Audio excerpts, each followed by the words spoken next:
All right, let's get into a story that is just wow. It really pulls back the curtain on the dark side of inheritance. We like to think of a will as this final act of love and care, right?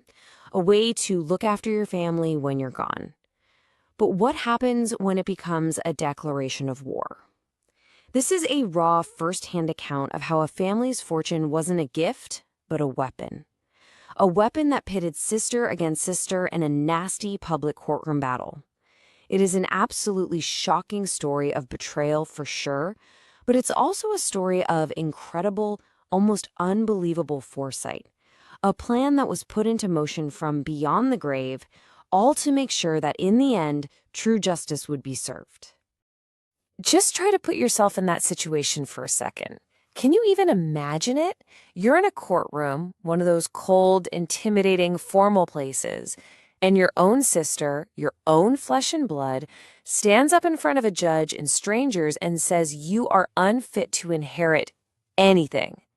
This isn't some quiet argument over the dinner table. No, this is a public spectacle, a legal move designed to completely erase you, to invalidate you, to cut you out of your grandfather's legacy entirely. This single sentence is really the explosion that kicks off this whole insane story. The person who shared this is immediately thrown into the role of a victim, facing an unbelievable betrayal. And you can just feel the sting of that one word, right? Unfit. So what on earth could possibly lead a family to this kind of breaking point? Well, the answer really lies in this massive crack that was running right through the heart of the family. It's a total clash of two fundamentally different ways of looking at the world, at family, at everything. On one side, you've got hands-on, genuine caregiving, the emotional, day in, day out work of actually looking after an elderly loved one, focusing on their comfort, their dignity, their well-being. And then on the other side, something else entirely, a chillingly different perspective. Cold, hard financial calculation. It's a mindset that looks at a grandfather not as a person to be cherished, but as an estate to be managed, an asset to be liquidated. So you see, this was never just a fight about the money itself. It was a war over values. Was family about being present for someone, or was it about maximizing the profit? Was the end of a life about well-being, or was it all about the bottom line? So let's take a closer look at our narrator, the person telling this story.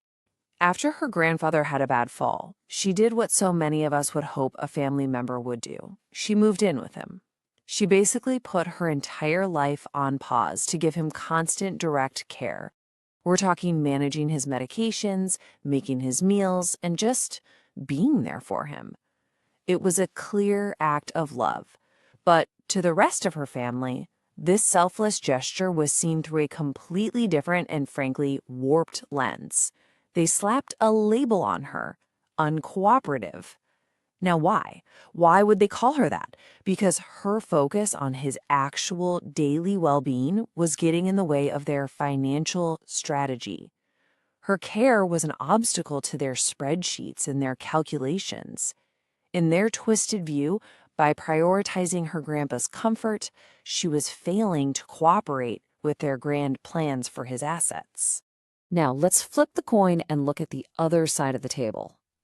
For them, this was not about a family member who was vulnerable and in need. It was about finance, plain and simple. The source material describes their entire approach as a business meeting. And you can just picture it, can't you? Tense conversations focused not on Grandpa's comfort, but on getting control.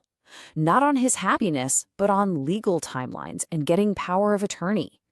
This kind of mindset literally transforms a grandfather into a balance sheet. It completely strips away the humanity of the situation, turning a home that's supposed to be full of memories into just another piece of real estate, and a lifetime of savings into capital that needs to be deployed.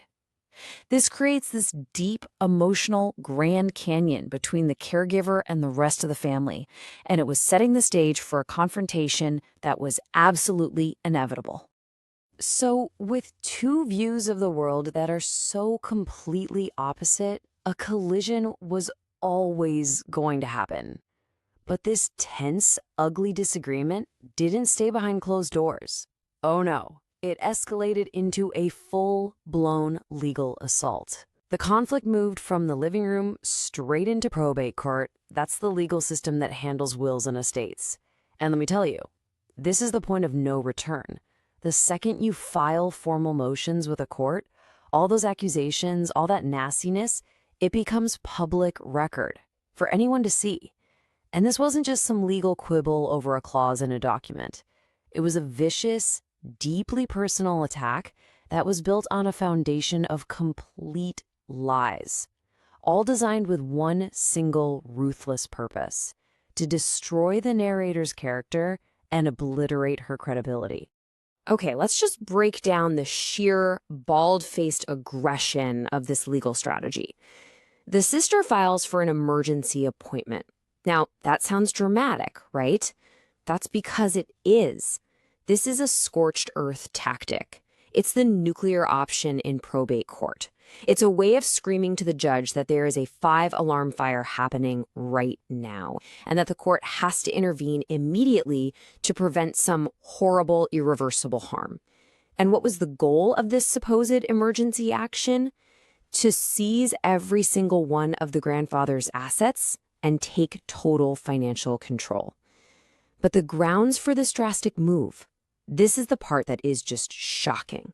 She publicly accuses the one person, the only person, providing hands-on care of elder abuse and isolating him. I mean, these are reputation-destroying, life-ruining allegations, and they're being weaponized not to protect their grandpa, but to gain financial leverage. It's a stunning, unbelievably cynical inversion of the truth. This slide really lays bare the staggering, jaw-dropping disconnect between their accusations and what was actually happening. The source suggests this is a classic psychological tactic called projection, where you accuse someone else of the very things you yourself are guilty of. The claim of elder abuse was thrown at the person providing round-the-clock care. The claim of isolation was made against the one person who actually moved in with him to be present. Meanwhile, what were the accusers, the sister and her allies, up to? Well, they brought a mobile notary to a dying man's bedside. Think about that. In his final, most vulnerable moments on this earth, their focus wasn't on holding his hand or his comfort, it was on getting his signature on a legal document. They tried to dress up this predatory act in the language of justice, but let's call it what it was: a clear and disgusting attempt to coerce a dying man for their own financial gain. So for a moment there, it really seems like the lies might just win. Our narrator is facing this vicious public onslaught from her own family. She's being dragged through the mud. But this is where the entire story pivots, because the sister, in her aggressive, greedy pursuit of the family fortune, completely and utterly underestimated the man who earned it in the first place: her grandfather. He wasn't just wealthy, he was wise. He had seen this coming a mile away. He anticipated their greed. He predicted this exact conflict. And from beyond the grave, he had already put all the pieces in place for a brilliant, posthumous checkmate. Now, the first sign that Grandpa had a plan isn't a piece of paper, it's a person. As the sister is inside the courtroom spewing her venomous accusations, this figure is just waiting patiently out in the hall. A man in a plain black suit. He's not family, he's not emotional, he is a professional. His calm, quiet presence is such a stark contrast to the drama and chaos unfolding inside that courtroom, and it's a signal that there are forces at play here that the sister knows absolutely nothing about. He is the quiet, physical embodiment of the grandfather's master strategy, just waiting for the precise moment to step in and change the game. So, who is this mystery man in the suit? He represents the first part of the grandfather's brilliant strategy. See, knowing his family's character all too well, the grandfather did something incredibly smart. He took them completely out of the equation. He established what's called a corporate trustee. And what this means is, instead of naming a son or a daughter or a niece to manage his estate, He hired an impartial professional institution, like a bank's trust department or a dedicated trust company. Why is this so powerful? Because a corporation can't be guilt-tripped. You can't emotionally blackmail a bank. A corporate trustee has one job, and one job only, to follow the legal instructions of the will to the absolute letter. No exceptions, no family drama, no but he would have wanted nonsense. It just replaces all those emotional pleas with cold, hard legal obligations. So the corporate trustee was the shield. But the grandfather didn't stop there. He also laid a trap, a legal tripwire that he buried deep within the will itself. It's called a no contest clause. It's also known by its much cooler Latin name, an in terrorem clause, which literally means in fear. And that is exactly its purpose, to make beneficiaries afraid to challenge the will. The definition is pretty simple. It basically says that there will be a penalty for anyone who tries to fight the will's provisions in court. Think of it like a conditional gift. The grandfather is essentially saying, here is your multi-million-dollar inheritance. It's all yours on one condition. You accept my wishes peacefully. If you get greedy, if you drag this family through the mud in court to try and get more than I've given you, you will trigger the penalty. And that penalty is almost always the same. You lose everything. And this, right here, is the moment the jaws of the trap snap shut. The sister, so completely blinded by her own greed, had absolutely no idea she was walking right into it. That emergency appointment she filed, that motion filled with lies about elder abuse designed to seize all the assets and declare the narrator unfit, well, guess what that is, legally speaking? That was the challenge. It was a formal legal contestation of her grandfather's carefully laid out plan. By running to the court system to try and overthrow the will for her own benefit, she, with her own signature, triggered the very clause that was designed to stop people just like her. Without even realizing what she had done, she had just sprung her grandfather's trap on herself. And so we arrive at the final act of this incredible family drama, The Price of Greed. The man in the black suit, the professional representative from the corporate trustee, steps forward. The carefully laid plans of the grandfather are about to be revealed to everyone. The subtitle here says it all perfectly. The trap is sprung. All of the sister's lies, all of her aggression, all of her courtroom theatrics, it was all for nothing. In fact, it was worse than nothing. Every single action she took to try and secure the entire fortune was in reality just another step toward her own financial ruin. The board had been set, the pieces were moved, and now it's time for checkmate. Let's just trace the path that led her straight to her own downfall. It's a devastatingly simple 4-step progression. It all started with greed. Her multi-million-dollar inheritance, a life-changing amount of money for anyone, just wasn't enough for her. She wanted it all. That insatiable greed then fueled the challenge, the baseless, lie-filled motion she filed in court. That single legal document acted as the trigger. It was the key in the ignition that activated the no contest clause her grandfather had so wisely and presciently put in place.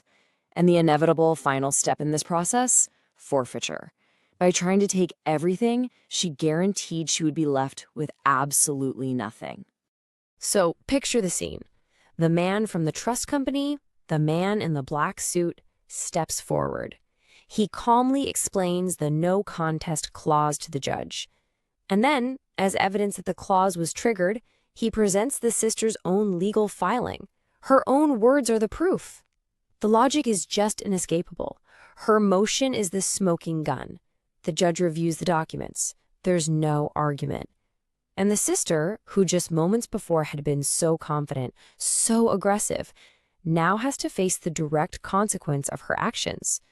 The penalty for challenging the will was now in full effect, and her total inheritance from her grandfather's estate was officially recalculated to be 0. A big, fat 0. That is the price of her greed. The multi-million-dollar fortune that she was already set to receive was gone. Poof, wiped out completely, forfeited, all because she couldn't be satisfied with her already generous share. In her ruthless attempt to take everything from her sister, she lost everything for herself. Can you just imagine the stunned silence in that courtroom, the crushing, heavy weight of that single number? A life-changing inheritance vanished in an instant, not because of some trickery or deceit from others, but because of her own signature on her own legal document. It's just a perfect, almost poetic form of justice, executed exactly as her grandfather had planned it. But the fallout wasn't just financial. It didn't end there. As the sister left the courtroom with nothing but, I'm sure, some hefty legal bills, another dramatic scene unfolded. The father, who was her accomplice in all of this, was served with criminal papers right there in the courtroom aisle. This had now escalated way beyond a family dispute over money. This was now a criminal matter. The charge was coercion, which is the crime of forcing someone to do something against their will. Remember that mobile notary they brought to the grandfather's deathbed? Well, that attempt to force a signature from a dying man wasn't just immoral, it was illegal. The grandfather's plan didn't just protect his chosen heir, it also exposed the criminal length his other relatives were willing to go to, ensuring they were held accountable in the most serious way possible. So what is the ultimate lesson here? What's the big takeaway from this wild story? Our narrator sums it up perfectly with this incredibly powerful statement. You can't bully a record. Now, what is the record? Well, the record is the will, a legally sound, professionally drafted document. It's the impartial corporate trustee who only deals in facts and legal obligations, not emotions. It's the court filings that document the sister's own words and her own actions, creating an undeniable paper trail. It's the evidence of coercion. The sister and the father tried to win this fight through bullying, through emotional manipulation, and through just straight-up lies. But they were fighting against a record. They were fighting against documented, verifiable truth. And in that fight, the truth, when it's properly recorded and properly defended, is undefeated. This is just a profound lesson in the power of planning, documentation, and foresight. And that really brings it all home, doesn't it? This story forces us to look at a will as so much more than just a dry legal document. It's not just about who gets the house or who gets the money. A will is your final communication to the people you supposedly love. And as this story shows so vividly, that last message can be one of thoughtful care, one that's designed to protect your wishes and actually prevent conflict. Or it can become the first shot in a war that tears a family apart for generations. So the final question isn't about them, it's for all of us to consider. Your will can be a final act of peace, or it can be the first act of a war. Which one are you writing?